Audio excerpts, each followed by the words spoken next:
internal forced convection. Brace yourself because these problems are long and kind of frustrating, and there's just a whole bunch of pieces to them.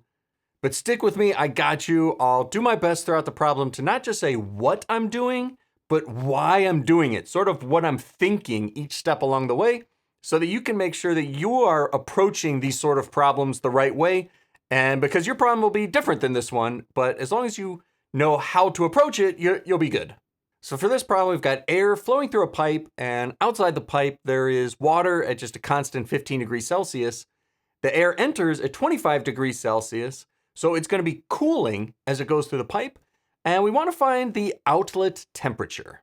And a little extra bonus there at the end, we'll talk about fan power and efficiency as a last step. So right off the bat, for any sort of internal flow problem, flow through a pipe, the first thing you need to figure out is you need to divide your problem. Is it laminar or turbulent? There's a different solution procedure for each of those paths. Every internal, that's the first thing. Figure out laminar or turbulent. You do that using the Reynolds number. And Reynolds number is the exact same as from back in fluid mechanics. VD over nu, right? Velocity, diameter, divided by viscosity. And I'm looking in particular the script letter V version of viscosity, not the mu version. I always get mixed up which one is kinematic and which one is dynamic. So just double check the units. Your numerator is meters per second times meters. So your denominator needs to be meters squared per second to cancel out. So I grab 1.5 times 10 to the negative fifth from my table for the viscosity for air, and end up with a Reynolds number over 39,000. So in this situation, Reynolds number over 10,000 will be considered turbulent, not 2,300, which applies to a different scenario. So over 10,000, turbulent. So, all right, turbulent. Let's go. The first place I always go to for equations is the FE reference handbook because it distills a whole course of heat transfer down to like 15 pages of just the very most important parts. And in there, you'll find that there's a turbulent flow equation called the Dittus-Boelter equation. And this equation requires the Reynolds number and the Prandtl number. But within this requirement, you'll see that in order to apply this equation, the flow needs to be fully formed. That's this requirement L over D to be greater than 10. We call that fully formed. Right when fluid enters a pipe, at the very beginning, it's still kind of sloshing around a little bit, like it hasn't settled in. Every time it goes around a corner, it takes a little bit of extra distance before it reaches its sort of normal, steady flow condition. So in this case, I've got 15 meters of pipe and only 0.2 meters of diameter. So my pipe is 75 X over D, 75 diameters long. So yes, this is definitely fully formed. The other requirement is the Prandtl number, which I'll go ahead and look up and check that yes, my Prandtl number is about 0.7 in this case. So we do meet all of the criteria to use the Dittus-Boelter equation. And I will plug in my numbers here, 39,000 for the Reynolds number and 0.73 for the Prandtl number. I'm using an n value, the exponent of 0.3, because in this scenario, my air is cooling, right? It's exposed to cold water, so it's cooling down, so that's a 0.3 exponent. I get 99.74 as my Nusselt number using the Dittus-Boelter equation.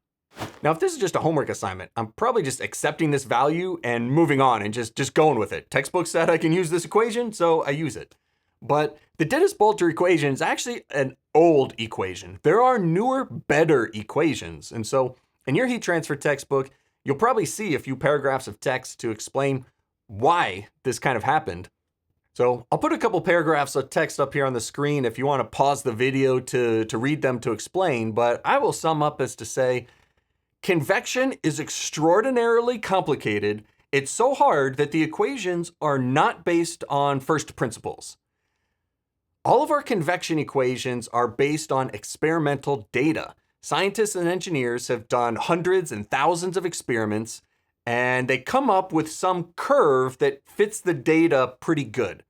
But depending on which experiments you use or which variables you try to fit into your equation, you can come up with many different curves that all seem pretty decent.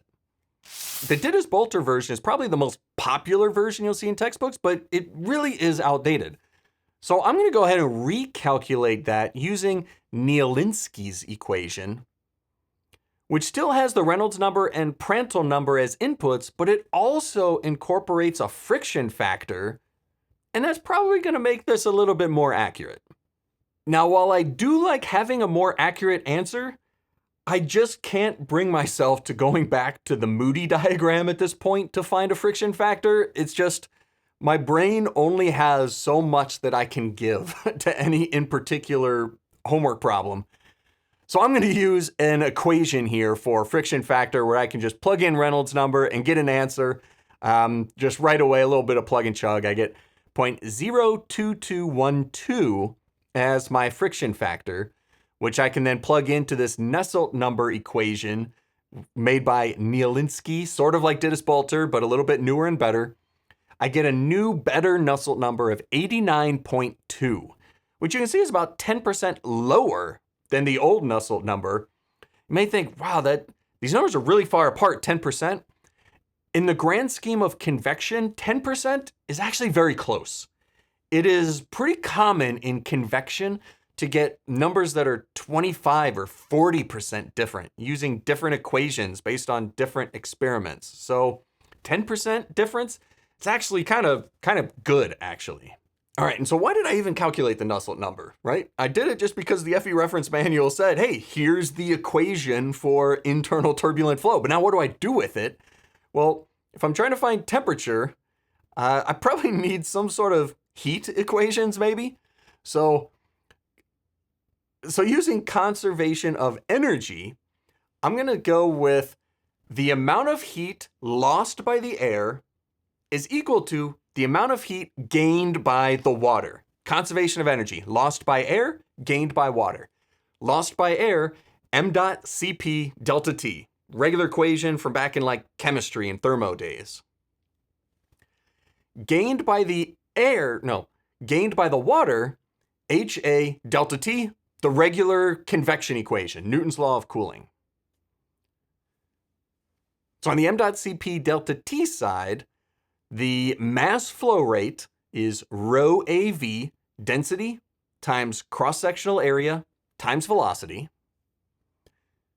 Cp is specific heat, and delta T, 25, my temperature in, T out, which is the thing I'm trying to find.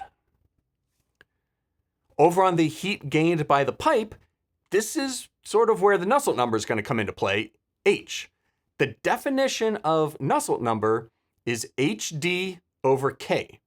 So then rearranged, the H value is Nusselt number times K divided by D.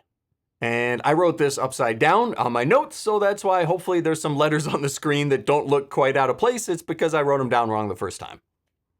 Now this value A is going to be the entire surface area of the inside of the pipe. So not the cross-sectional area, surface area of air touching pipe. So it's going to be the circumference times the length.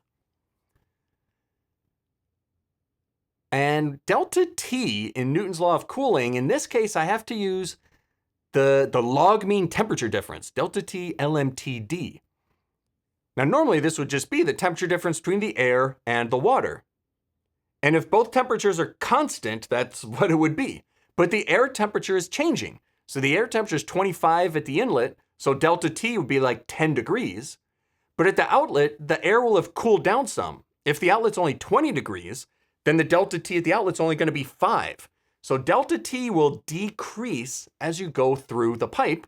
That's the purpose of delta T LMTD, log mean temperature difference. It's sort of like an average temperature difference.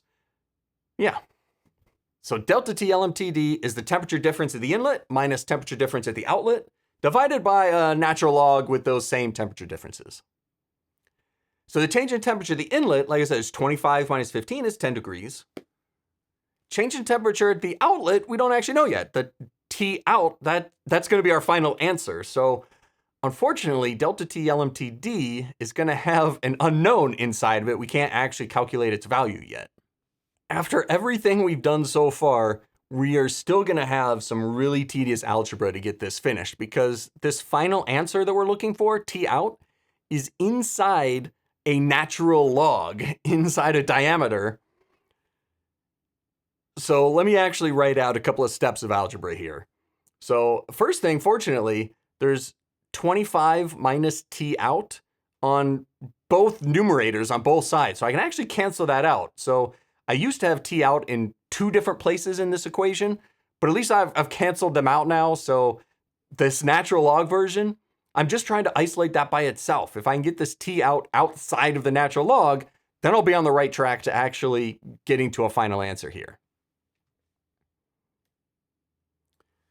So I'm going to take my mass flow rate and CP and kind of divide them over, and my natural log multiply it over just to get rid of the fraction. Then I can get rid of the natural log by raising both sides to the exponent, right? E to the power. E to the natural log cancels out, so the right-hand side has an exponential now. But to get my T out from the denominator, I'll multiply it and take that exponential and divide it down into the denominator. And finally, I've got T out by itself, 15 plus 10 divided by a whole bunch of junk here. So there's density, so let's find all of these values that we need here. So density is a value we're just going to be able to look up in the air tables. Cross-sectional area, pi over 4 d squared. So that works out to be 0.0314. We look up density in the air tables, 1.204. We can look up CP in the air tables. So I need to take note that CP is in joules per kilogram Kelvin. So this is making it seem like our final answer will be in watts, not in kilowatts. The value K, 0.02514. We'll grab that while we're back in the tables also. And if we plug all this in along with our 89.2 version of the Nusselt number, we get to a T out of 18.97 degrees Celsius. So cooled from 25 degrees down to 19 degrees. So over like halfway towards the temperature of the water. And because your professors hate you and just want to take up all of your free time, there's an extra step that was added to this problem to find the fan power that would be required. Man, temperature would have been such a perfect ending point. Why do I do this to myself and to you? We're just mean professors. So go back to the FE reference manual, look for the fluid power equation or the pump power equation, right? A fan is just like a pump, but for air instead of water. So we get power is density, gravity, pump head, volumetric flow rate divided by efficiency.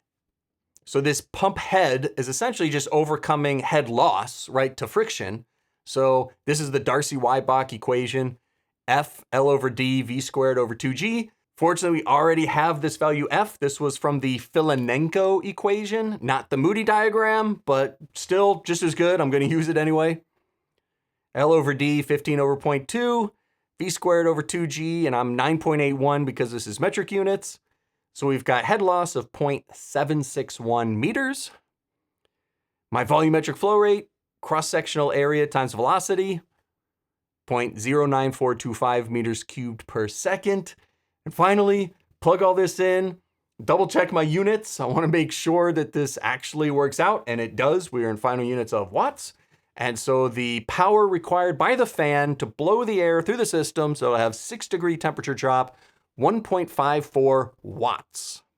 That's a pretty small fan. That's basically like a fan inside your desktop computer or something, right? This is not like a big box fan or an industrial fan, right? This is like an LED light, right? This is something you could like plug into a USB, right? 1.5 watts is a pretty small amount.